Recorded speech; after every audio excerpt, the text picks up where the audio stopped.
Hello, je me pose un petit instant avec toi entre deux sessions de création de la prochaine collection d'automne. L'été est particulièrement chargé chez les petits papiers entre la création et toute la logistique derrière le calendrier 2023, mais aussi la création de la collection d'automne qui sortira bientôt, tout début septembre.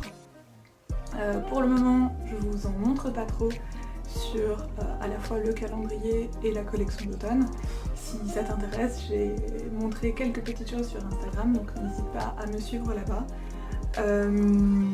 J'ai quand même trouvé le moyen de te filmer quelques instants dans la vie de la boutique, parce que même pendant une phase de création, en l'occurrence 2 phases de création du coup, la boutique continue de tourner, je reçois des commandes, je les prépare. Donc au programme de la préparation de commandes, mais aussi de la création de stickers, enfin de la production de stickers, puisque je l'ai fait sur commande. Ensuite, j'ai filmé aussi l'inventaire et le retour en ligne des collections d'automne des années précédentes, qui depuis le 1er août sont de retour sur la boutique, tandis que les créations de printemps sont parties se reposer d'ici à l'année prochaine. J'ai filmé donc tout ça et j'ai aussi quelques images à partager avec vous d'un festival amérindien qui s'est passé non loin de chez moi. Donc si le programme t'intéresse, je t'invite à te préparer une boisson réconfortante. Dans mon cas, c'est une infusion de thé blanc avec de la pêche. Et je vais t'accompagner pendant ces quelques instants. Je te souhaite de passer un doux moment avec moi. Pour la suite du vlog, je vais t'accompagner en voix off, si tu veux bien, pour t'expliquer un peu les images que j'ai filmées. Alors là, on commence par de la préparation de commande. Si tu ne me suis pas depuis longtemps, tu ne le sais peut-être pas, mais j'écris un petit mot personnalisé à la main pour chaque commande.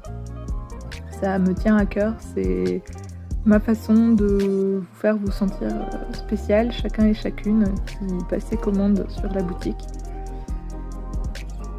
Donc je commence par écrire le petit mot ainsi que l'adresse sur l'enveloppe cartonnée, une enveloppe cartonnée bien rigide pour protéger au mieux vos commandes, pour qu'elles arrivent le moins abîmées possible, parce qu'on connaît tous la délicatesse maintenant de certains transporteurs.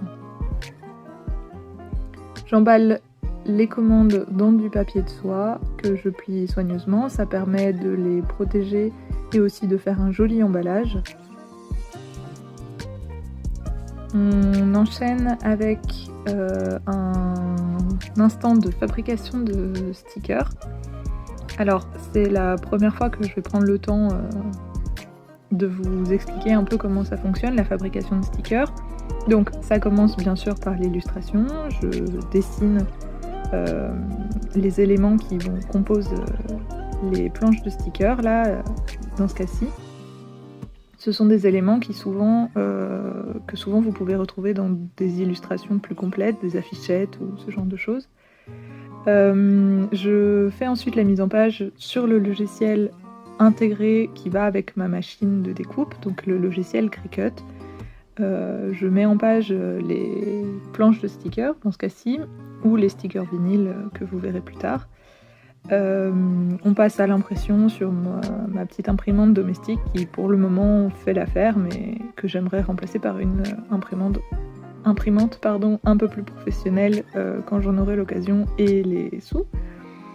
Ensuite on passe à la découpe et là vous vous en doutez bien, tout est accéléré. Ce serait tellement plus rapide si la machine allait à cette vitesse là, mais évidemment ça déchirerait tout le papier au passage, donc voilà. Après chaque découpe de la machine, je vérifie que les découpes se soient faites correctement. Si elles sont ne fût-ce qu'un petit peu décalées ou si les découpes ont percé l'arrière de la planche, Je ne les mets pas en vente, enfin, je ne vous les envoie pas dans vos commandes quand vous avez commandé une planche. Je les regroupe pour faire des paquets anti-gaspillage, des lots anti-gaspillage que je propose à prix réduit pour ne pas les jeter. Mais voilà, je préfère que vous ayez la meilleure qualité possible dans vos commandes. Et pareil pour les vinyles, les stickers en vinyle que vous avez vus juste après, qui sont eux vendus à l'unité. En général, la fabrication de stickers va de pair avec la préparation d'une commande, puisque je fabrique les stickers sur commande. Donc, ce n'est pas toujours le même jour, mais ça suit souvent la fabrication. Là, je prépare plusieurs commandes et vous voyez, je redécoupe les petits bouts qui auraient pu rester au moment de la découpe des planches de stickers. Tout ce qui dépasse, hop, j'enlève. Je glisse les stickers dans des pochettes en craft pour les protéger encore plus, mais aussi pour vous permettre de les stocker. Je sais que parmi vous, il y en a qui utilisent ces stickers pour faire du scrapbooking ou pour décorer des bullet journaux, des bullet journal. Et donc vous pouvez les garder dans leur pochette en craft, il n'y a pas de souci, et les garder sur votre bureau ou les glisser dans votre bullet journal, ça permet de continuer à les protéger. Comme vous pouvez le voir, les petits mots que j'écris et que je glisse dans vos commandes, je les écris sur les pages de mes propres bloc-notes. Pour ceux qui ne sauraient pas à quoi s'attendre en termes de qualité, ça permet d'avoir un aperçu de la qualité des pages des bloc-notes. Et voilà, comme ça, tout est made in Lady Papier. Alors avec chaque commande, je glisse aussi des petits cadeaux pour vous remercier de votre commande. Je les choisis parmi les produits de la boutique. Et j'essaye de varier les plaisirs.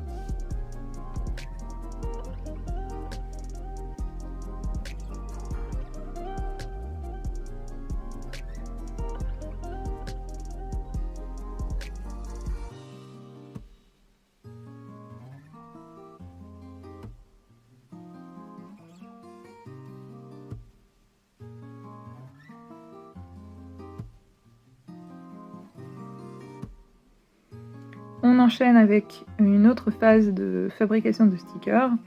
J'en profite pour faire un petit disclaimer sur les tenues que vous voyez et que vous continuerez à voir dans mes vlogs. J'ai décidé d'être au plus naturel, d'être moi-même, de ne pas sélectionner mes tenues en fonction de si je filme ou pas dans la journée. J'évite juste de filmer quand je suis en pyjama, ou en tout cas je fais l'effort de m'habiller dans ces cas-là. Mais je ne sélectionne pas des tenues particulières, donc vous me verrez comme ça vient. Et vous voyez que pendant la fabrication, il y a parfois des petits soucis, comme ici, la Cricut a, pour une raison que j'ignore, mal enclenché le tapis de découpe. Et donc un petit nettoyage, et ça repart, sous surveillance bien sûr, parce que quand ça a fait un couac, on préfère être plus prudent que pas assez.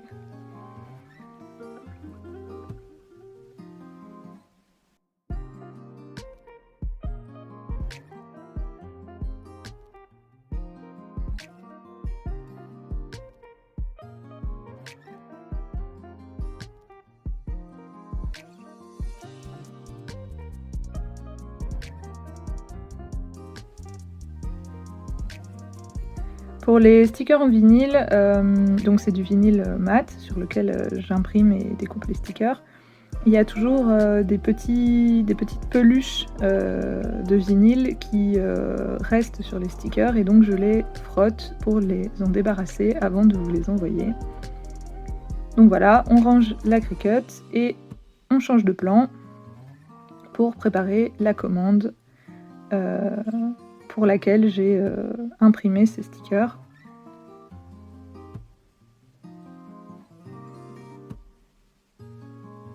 La sélection des cadeaux est toujours le moment le plus long de mes commandes, j'hésite beaucoup. J'ai envie de vous faire plaisir et donc j'essaye de trouver ce qui pourrait vous plaire parmi les illustrations que j'ai faites qui ressembleraient à ce que vous avez commandé.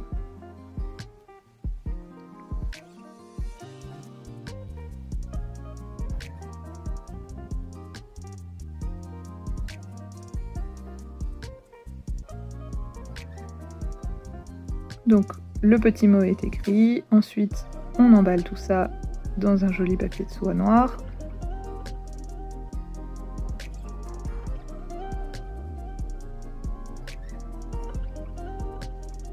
Et ça part dans l'enveloppe cartonnée. Qu'ensuite je pèse et puis j'imprime moi-même sur des étiquettes autocollantes les timbres en fonction des commandes que j'ai besoin d'envoyer, de leur poids. Ça me permet d'être un peu plus libre. Et ensuite, les enveloppes partent dans la boîte postale au bout de ma rue. Alors là, activité un petit peu spéciale, j'ai organisé un live pour lancer une création en commun pour la prochaine collection. Donc je vous invite à me suivre sur Instagram si ce n'est pas déjà le cas pour participer à la prochaine création en commun. Et avant de proposer ce live, je l'ai préparé. Et comment est-ce que je l'ai préparé ? En trouvant des inspirations. Donc si vous ne me suivez pas encore sur Instagram, vous ne le savez pas encore, mais la collection de cette année pour l'automne est inspirée par le monde des champignons. Et donc pour la création commune, il était question de s'inspirer aussi de ce monde des champignons. Et pour ça, j'ai photocopié quelques pages de mon guide sur les champignons pour que ce soit plus pratique pour nous de sélectionner quels champignons on dessinerait. Et donc voilà, j'ai fait quelques photocopies. J'ai d'abord présélectionné les champignons et puis ensuite... en live, on a choisi quels champignons et quelle création faire à partir de ça. Vous découvrirez ça très prochainement, soit sur Instagram, soit directement sur la boutique.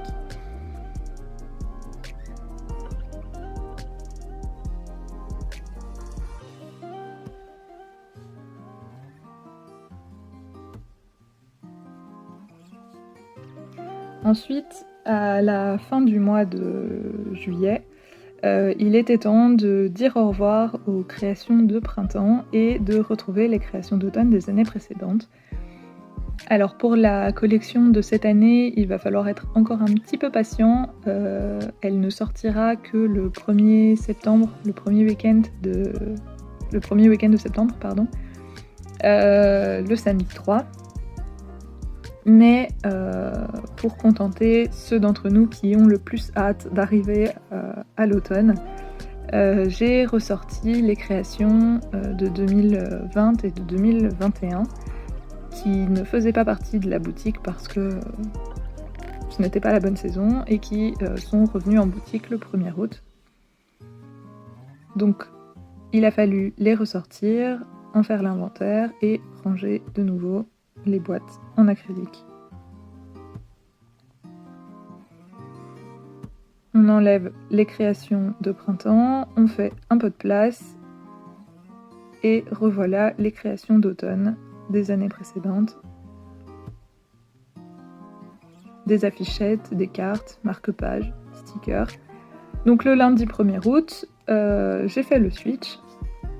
J'ai désactivé les fiches produits des créations de printemps. J'ai compté les créations d'automne que je n'avais pas encore inventoriées et j'ai remis à jour les fiches produits pour pouvoir les mettre en ligne. Elles sont maintenant toutes disponibles sur la boutique Etsy. Vous pouvez la trouver en barre d'informations.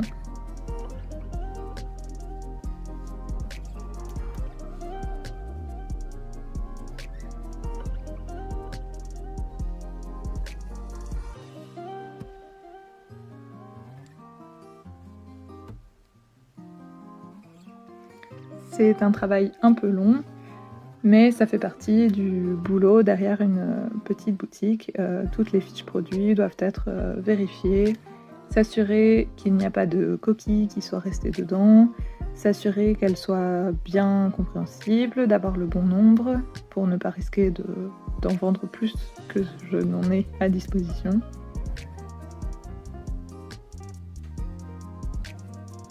Et puis ensuite, ces créations sont retournées dans leur tiroir en attendant d'être achetées.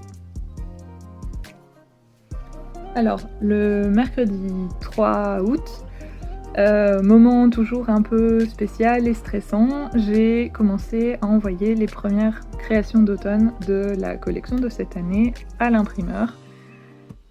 C'est toujours un moment stressant parce que c'est en quelque sorte l'aboutissement de toute la première partie de la création d'une collection, après avoir passé des heures à illustrer dans mon coin, toute seule, à dépendre uniquement de moi-même. Je dois passer commande, choisir les caractéristiques du papier, les caractéristiques de l'impression, et puis les envoyer. Ça boucle la première étape. C'est un moment stressant, mais pas mal enthousiasmant aussi, parce que ça veut dire que très peu de temps après, j'ai enfin les créations en main. Alors pour le moment, je ne vous les montrerai pas, pour ça il faudra attendre encore un peu. Je vous prépare un prochain vlog dans lequel vous verrez l'arrivée des créations et les moments où je les déballe, où je les trie, où je les coupe, où je les mets dans le tiroir, où je prépare les fiches produits, bref, un vlog qui sera, pour pas dire uniquement, essentiellement consacré à la prochaine collection d'automne.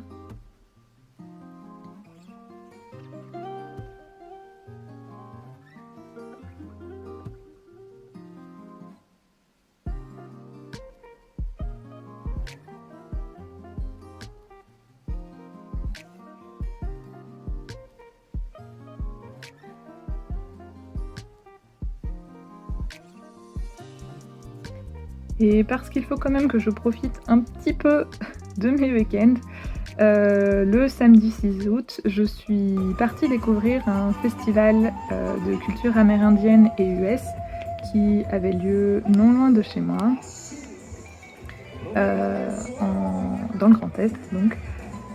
J'ai eu l'occasion d'y voir des concerts avec de la musique amérindienne, mais aussi de la musique country. Je vous laisse écouter ce petit instant.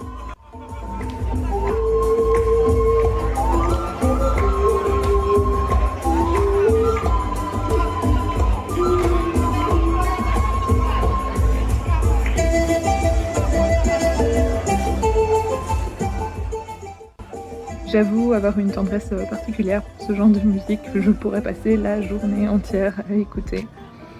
En plus des concerts et des tipis très intéressants que l'on pouvait découvrir, un certain nombre d'activités équestres ont été organisées.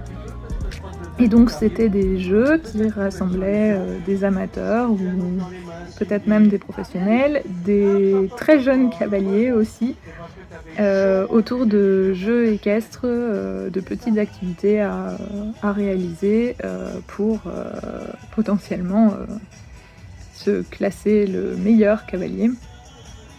Il faisait très très chaud, l'herbe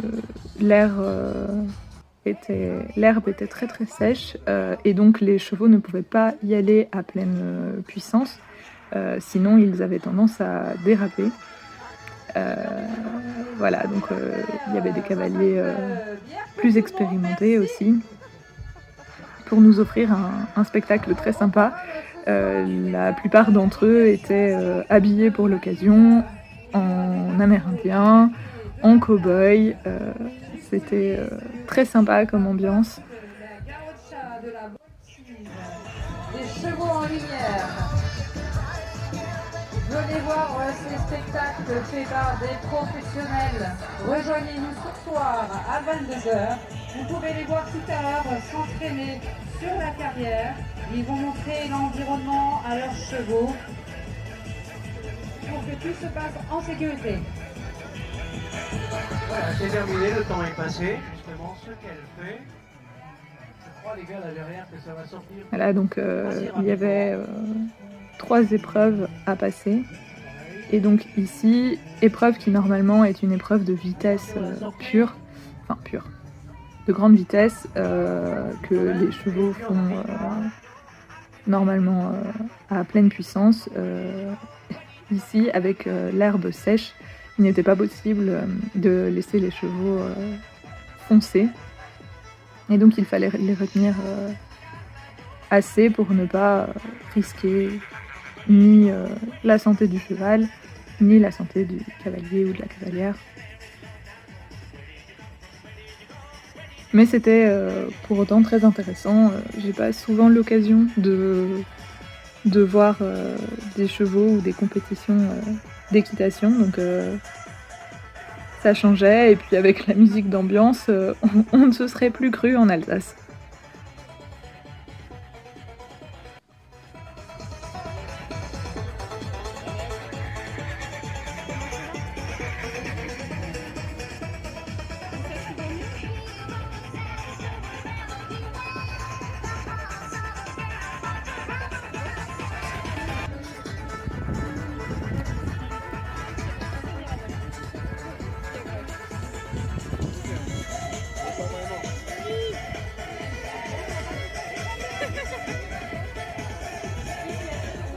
Attention à la sortie. Avec un timing de... En plus des jeux d'équitation, des danses traditionnelles amérindiennes ont été organisées. Alors les pauvres avaient très chaud, mais ils nous ont quand même offert ces moments pour nous faire découvrir les danses traditionnelles. J'avoue que je suis friande d'apprendre sur des cultures que je ne connais pas.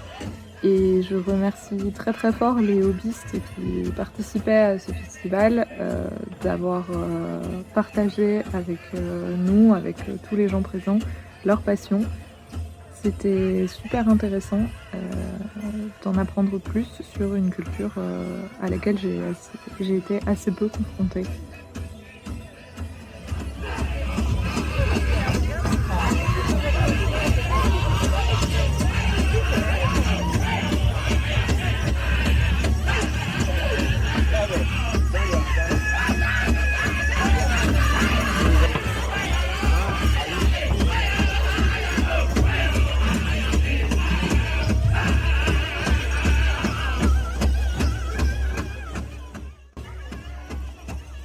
J'en profite pour partager un peu de ce que j'ai appris. Donc dans ces danses se mélangent des tenues traditionnelles à l'ancienne, tenues qui étaient portées par les Amérindiens lors de leur rassemblement il y a très longtemps, mais aussi des tenues plus récentes, puisque les tenues des Amérindiens, des rassemblements amérindiens ont évolué avec le temps évidemment. Alors le soir était organisé un événement avec des cavaliers professionnels qui avaient prévu des shows, et je n'y suis pas restée très longtemps parce que la journée commençait à se faire longue. Après 8 heures passées sur le festival, j'avais envie de retrouver la fraîcheur de ma maison. Mais j'ai quand même tenu à voir l'ouverture et un ou deux shows que je vous ai filmés.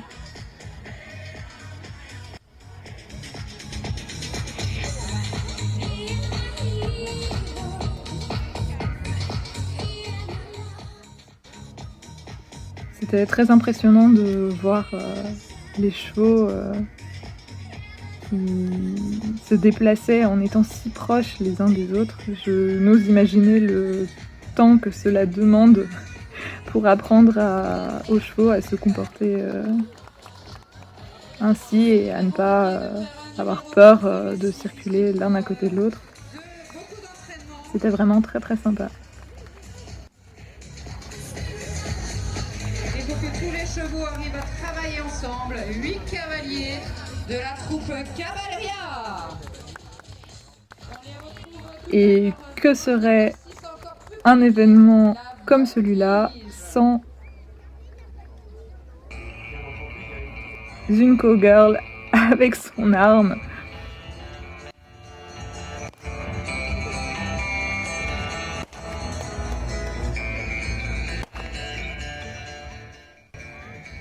On se serait vraiment cru au Far West, c'était sympa comme ambiance.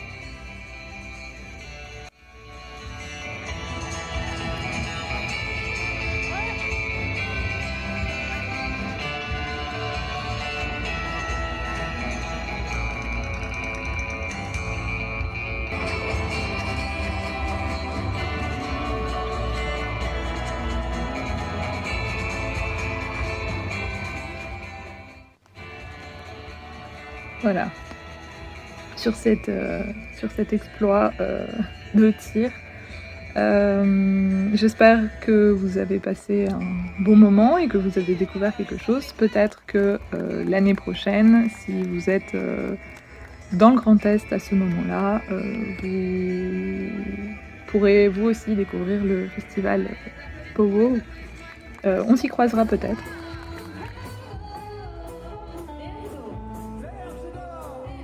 C'est tout pour cette fois. Si le vlog t'a plu, n'hésite pas à t'abonner. Et si jamais mes créations t'intéressent, je t'invite à aller faire un tour sur la boutique Etsy. Je vous laisse sur un petit peu de country. Je vous souhaite une douce fin d'été. On se retrouve très vite avec le prochain vlog. Et en attendant, vous pouvez me retrouver sur Instagram. Et très bientôt la nouvelle collection sur Etsy. Voilà, je vous fais plein de bisous et à très vite.